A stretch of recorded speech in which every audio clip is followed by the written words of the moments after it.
And part of the deal was that the Europeans are going to buy lots and lots of weapons from us so they can give them to the Ukrainians. Now, there are only three problems with that, Rachel.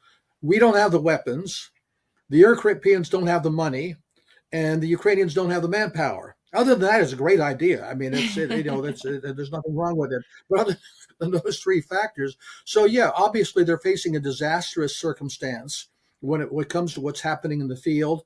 Simply the wherewithal of the West to help the Ukraine. Really, I don't even want to say the Ukrainians. The Kiev regime is collapsing. How fast that collapse may occur, I don't know, but that really does force the Russians to think about how they want to pursue this. Yes, they can say, "Oh, sure, we're happy to negotiate," and of course, there are the practical things, returns of bodies and things like this sort of thing that are important in their own right. But also, I think what's lurking behind that too, I think the Russians hoped that even if there's no solution to the war, at least they can restore the kind of normal diplomatic ties and even small economic ties, like direct flights between the United States and Russia and so forth, that have been curtailed.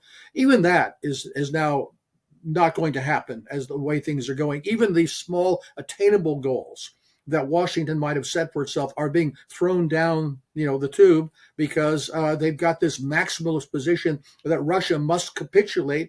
And if you look at what's being, I'm even hearing privately from people hearing from, inside military circles, they don't think they can win so much, but they still think they can avoid losing. They still think they can inflict a lot of harm on Russia and force Russia to settle on terms that are less than maximalist from Russia's side.